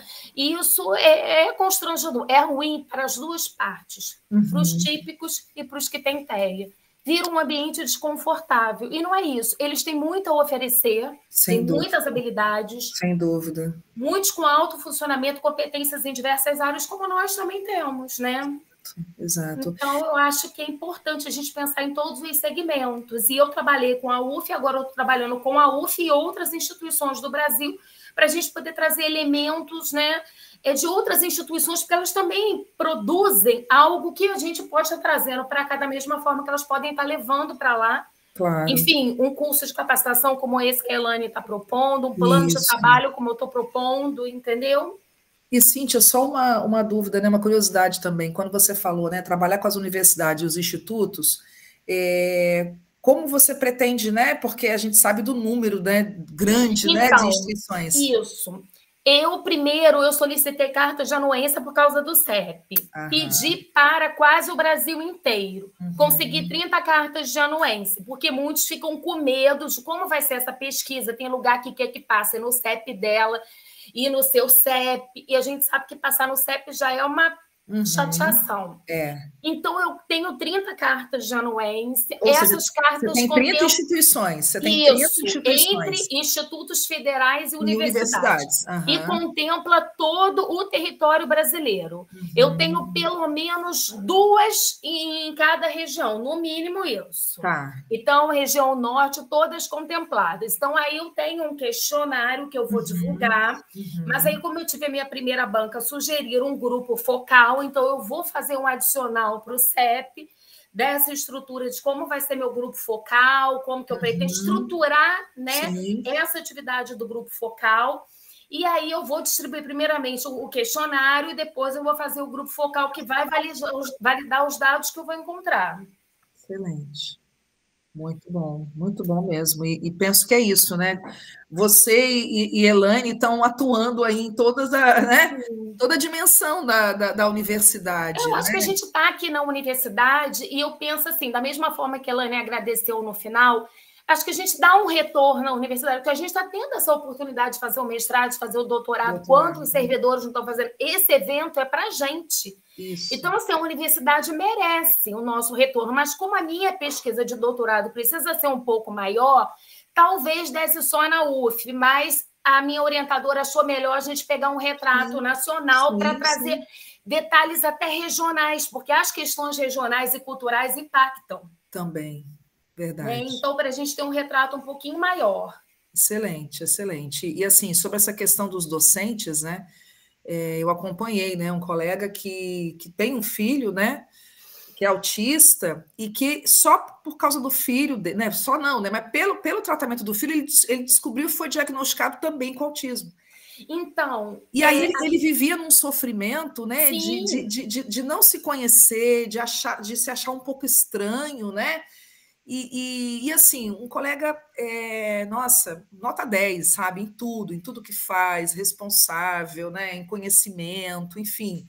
Eu sempre falava isso para ele, né, que era, né, falo até hoje, né, mas quando ele recebe esse diagnóstico, foi um alívio, gente, um alívio. Geralmente sabe? é um alívio. É um alívio, né? Então, assim, para a gente, né, porque às vezes a gente se coloca ali enquanto docente, enquanto técnico, e pensa assim, é o estudante com TEA que está entrando. Não, pode ter muitos já aqui dentro, né, dentro da universidade, que a gente precisa ter essa sensibilidade, né? E aí a gente tem outros colegas, tá, que a gente conversa sobre eles, e a gente, pelo comportamento, a gente fica pensando nisso, né? Porque cresceu, nunca teve um diagnóstico, e que provavelmente, se fizesse, né, poderia ser positivo. E talvez esses colegas sofreriam menos, né, no sentido assim, das suas peculiaridades, porque, né, todos nós temos, mas sabendo quem eu sou, sabendo, né, das minhas características, eu vou me aceitar e eu não vou ficar me cobrando, né? Então, assim, a gente vai... Sabe, Elaine, esse hiperfoco, né? Em alguns temas, em algumas situações, nas nossas reuniões, né? E aí a gente fala assim, bom, mas é isso, são colegas que ainda não sei se em algum momento da vida vai ter esse diagnóstico, mas que a gente também, por conta disso, vai tendo um pouco mais de sensibilidade com eles. Né? Porque é isso, incluir o discente, incluir o docente, incluir o técnico, né? Isso que você falou, né? De pensar também nos técnicos enquanto pessoas que também podem e terão, né? Esse diagnóstico, né?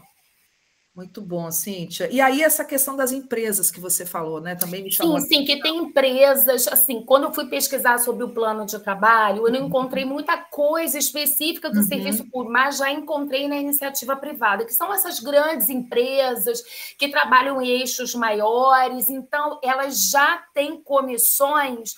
Porque o que acontece? Por exemplo, na Austrália, o governo australiano ele tem um programa chamado Aurora Neurodiversity, que é como se fosse um gerenciamento de carreira. Então, ele pega, por exemplo, pessoas com deficiência, incluindo autismo, e ele gerencia, ele organiza a carreira, e essas pessoas fazem estágio no próprio serviço público, inclusive com coach.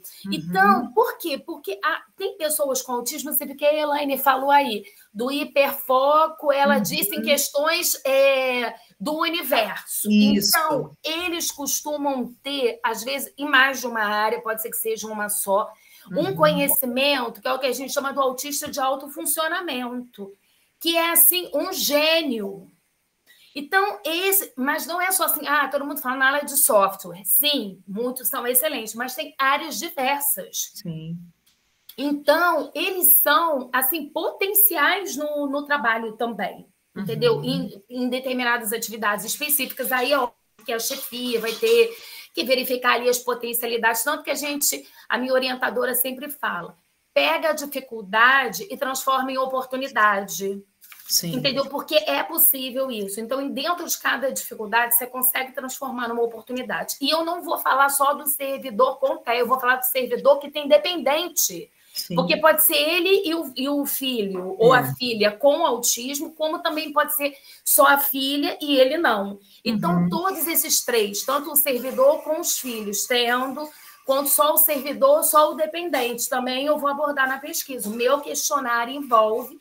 E eu também pergunto nesse questionário quais são as dificuldades, por exemplo, do professor que está em gestão. Eu pergunto se o professor está em gestão ou não, porque não é fácil. As pessoas têm dificuldades. Isso não é errado nem certo. É uma questão de encaixe e que demora um tempo. Demora, sim. Excelente, Cíntia. Muito bom. Excelente trabalho aí, né? E tudo dê certo aí, que a gente depois, né, tenha aí o resultado dessa pesquisa de fôlego, né, que você está propondo, né, assim como o curso também da Elaine, né, e aí falar um pouco, né, do trabalho da Natália também, que eu achei muito interessante, Natália, né, pensar nessa interação intergeracional, né, me chamou a atenção quando você coloca, né, ali a questão dos estereótipos, né, o novo e o velho, né? As expectativas que a gente tem, né? Dos colegas mais velhos que a gente ou mais novos, né? Enfim, essas gerações todas aí que a gente também aprendeu a receber, ver que tem nomes, né? As diferentes gerações, né? E assim, como que se faz, né? Para dar conta disso e fazer com que esse ambiente não seja conflituoso, mas seja um ambiente de cooperação. E eu achei fantástico quando você traz essa questão da tecnologia, né? Acho que foram duas coisas, né, que você tentou abordar ali, né? Pensar como é que é a tensão, né, entre as gerações, e a outra coisa foi o papel da tecnologia, né? Que a princípio poderia ser uma barreira, acho que eu entendi isso, né? Mas que acabou sendo uma ponte, né, na visão ali, né, dos entrevistados. Foi isso mesmo que eu entendi? Sim, foi. Quando nós fomos a campo, né, para fazer as entrevistas, né, e colocar em prática toda aquela literatura que a gente vinha estudando sobre métodos qualitativos, né? Então, esse foi o principal objetivo, colocar em prática os métodos de pesquisa qualitativa. Nós não imaginávamos que a tecnologia ocuparia um espaço tão central no convívio entre gerações diferentes, sendo dentro também dos estereótipos, né? Porque nas falas, quem é jovem tem que saber tudo, e quem é mais velho não sabe nada, mas também no compartilhamento de informações e na troca, né? Então, foi uma categoria que surgiu do material empírico, que ganhou um papel de destaque na nossa pesquisa que a gente não imaginava que fosse acontecer. E nos pareceu um caminho muito interessante para que essa interação intergeracional ela possa ser pensada realmente dentro da cultura organizacional e não algo que aconteça espontaneamente no cotidiano. Né? Sim. Nós, servidoras, e as outras autoras que também não são, nós ficamos pensando muito durante o período do teletrabalho, né? Se a gente pegar o momento da UF, quando servidores ali ficaram... não conseguiram exercer suas funções por não conseguirem se adaptar às novidades tecnológicas. Então... Sim. Pensar isso nas práticas, e inclusive dentro da interação, a gente acha que é um caminho interessante, assim, até para passagem de bagagem mesmo, né, de servidores mais antigos para mais novos e para novidades também no setor público, que de alguma forma é mais resistente a modificações, né, digamos assim. Eu acho que eu congelei, né? Eu acho que eu congelei, não foi? Acho que não. Acho que não. Tá, porque eu achei que tivesse parado aqui para mim. Natália, antes de passar para a Cíntia, ainda fiquei com uma curiosidade, como foi essa escolha dos entrevistados, né? Porque você falou que foram 5, né? 4 em trabalho presencial, né? E 1 em trabalho remoto. Como que foi, né? Essa...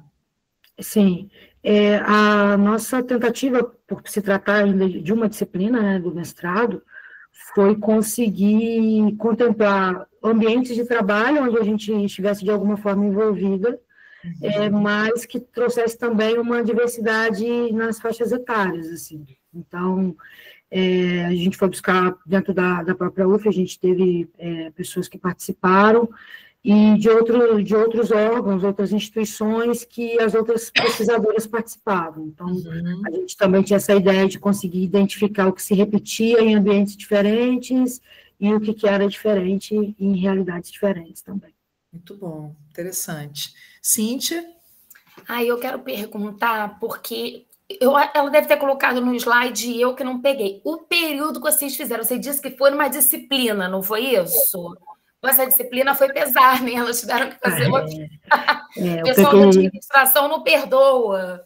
O PPGAD que você fez, e assim, você pegou todos os campos da UF, como é que foi? Deixou restrito? Não, na verdade, a gente teve as disciplinas do PPGAD são divididas em bimestres, né? Então, nós tivemos aí 8 semanas de muitas aulas semanais para ter contato com os métodos, né? E pensar, desenhar a pesquisa. E aí o campo foi feito, as pesquisas a gente fez primeiro as pilotos para fechar o roteiro, né, o roteiro semi-estruturado, né, então a gente fez as pilotos antes, e fomos 3 ou 4 dias para o campo para colher as entrevistas. Então as entrevistas aconteceram do dia 3 ao dia 5. E aí, a partir daí, se eu não me engano, a gente teve de 30 a 45 dias para transcrever todo o material e fazer o processo todo de codificação e fazer as análises. E foi feito esse ano? Foi em junho. Acho que a versão...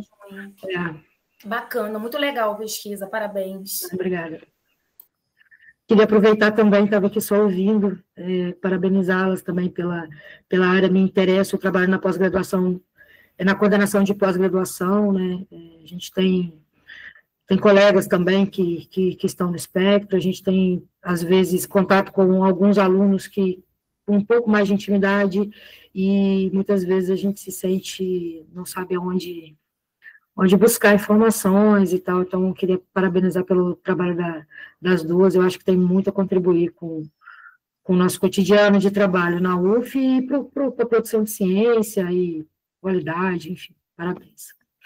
Excelente também, Natália. Parabéns também, né, pela pesquisa aí de vocês, né? Muito bom.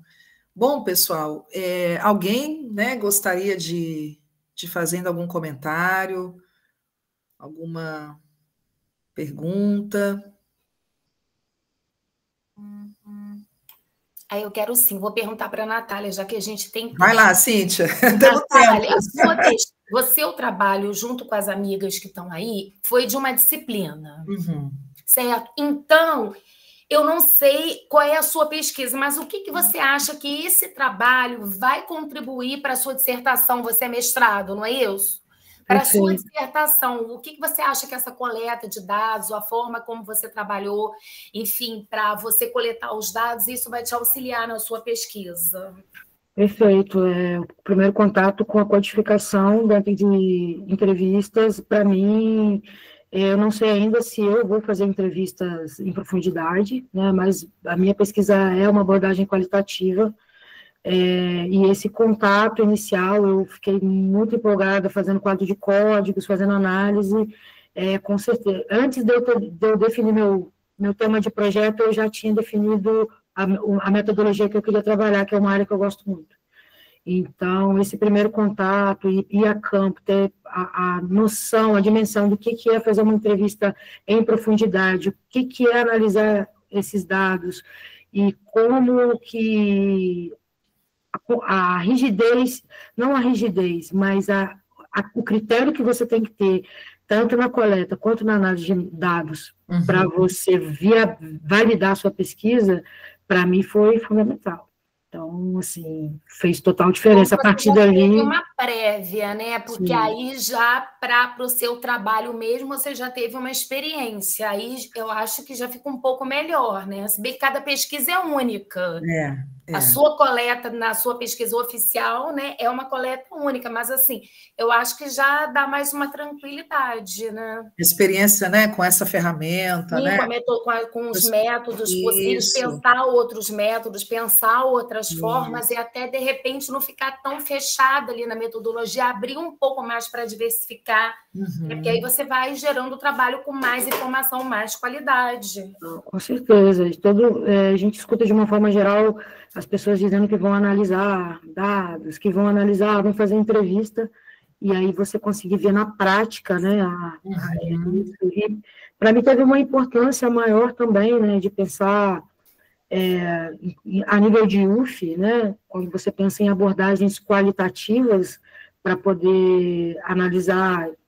Eu sou servidora, então a gente está sempre pensando aí na nossa dinâmica de trabalho como metodologias válidas de produção de ciência, para que a gente possa analisar problemas do nosso cotidiano, né, e que vão impactar diretamente a vida de dezenas, centenas de pessoas, e na produção da ciência e do conhecimento. Então, eu acho que isso é importante também para validar, né?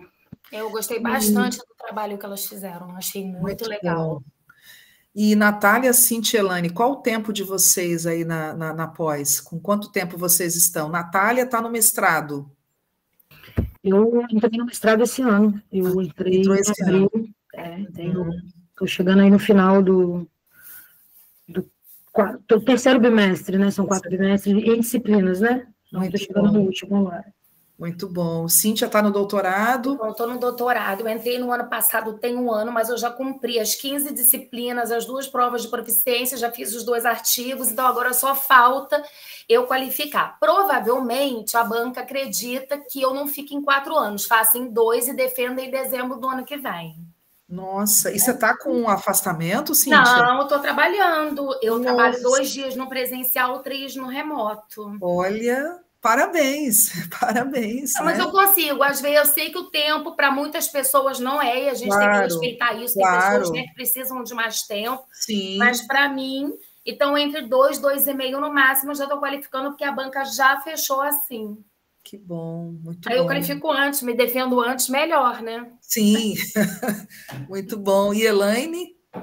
Eu sou da turma de 2024, comecei em agosto de 2024.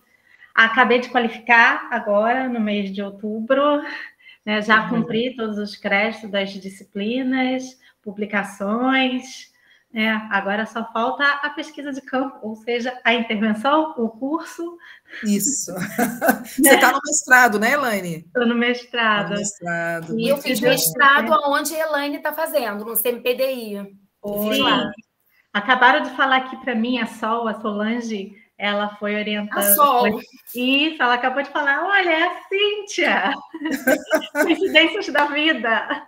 Coisa boa, muito bom, gente. E é muito bom estar aqui, ver os servidores fazendo as suas pesquisas, que a gente não encontra todo mundo, não conhece todo mundo, então é muito bom saber que os colegas estão produzindo assim trabalhos com tanta qualidade que a gente vê naquela lista, né? Isso. É muito legal. É sim, gente, assim, eu estava num congresso há 2 semanas, né?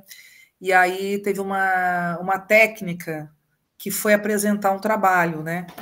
E aí ela apresentou um trabalho fantástico sobre o tema do congresso era agroecologia, né? E trabalhar toda essa questão aí, né? Do enfrentamento de uma produção agroecológica, né? Sem venenos e tudo.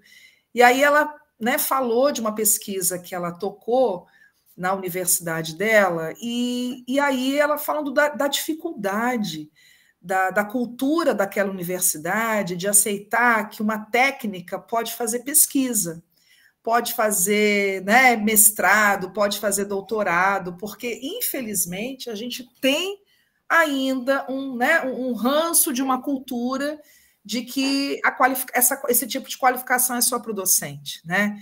Então, eu penso que a UF, né, quando coloca, né, estimula e coloca mecanismos também, né, para que os técnicos busquem capacitação, isso é mais do que desejado, né? E acho que a nossa universidade também tem que avançar no sentido de vocês estarem ainda mais presentes nesse cotidiano do ensino, da pesquisa e da extensão, sabe?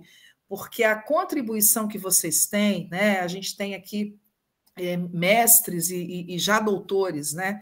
Aqui na UF Campus. Gente, tem temas que vocês, né? Só quem trabalhou, estudou aquilo ali vai poder ajudar e contribuir.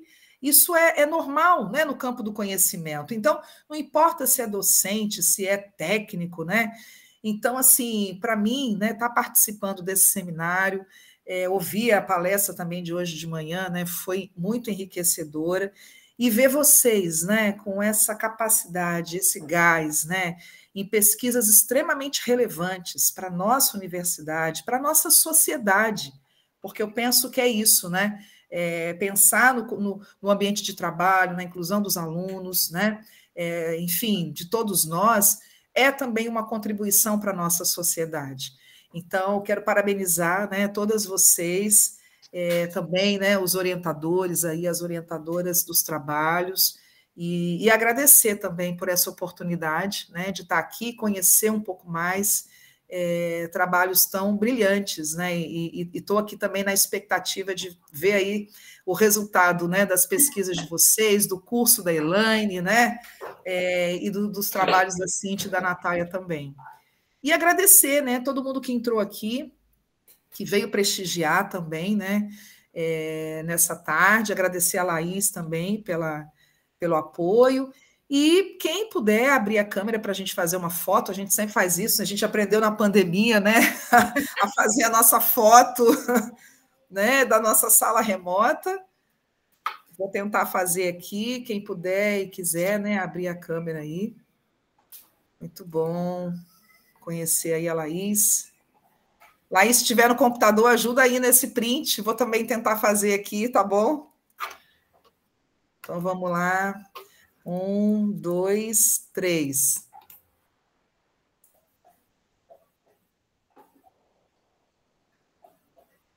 Acho que foi. Vê aí, Laís, se deu tudo certo.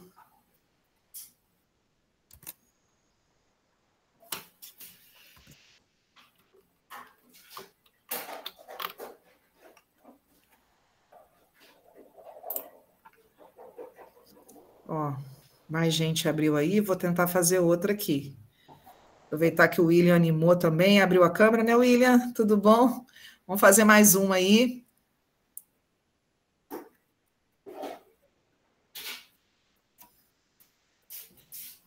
Pronto. Pessoal, todo mundo assinou a lista de presença.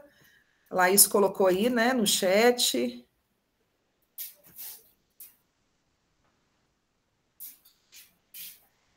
Então é isso, agradecer mais uma vez, né, a participação, parabenizar, né, os trabalhos, as apresentadoras e desejar aí uma boa tarde para a gente e sucesso aí na continuidade das pesquisas de vocês, tá bom? Obrigada, professora, parabéns a todos, foi um prazer.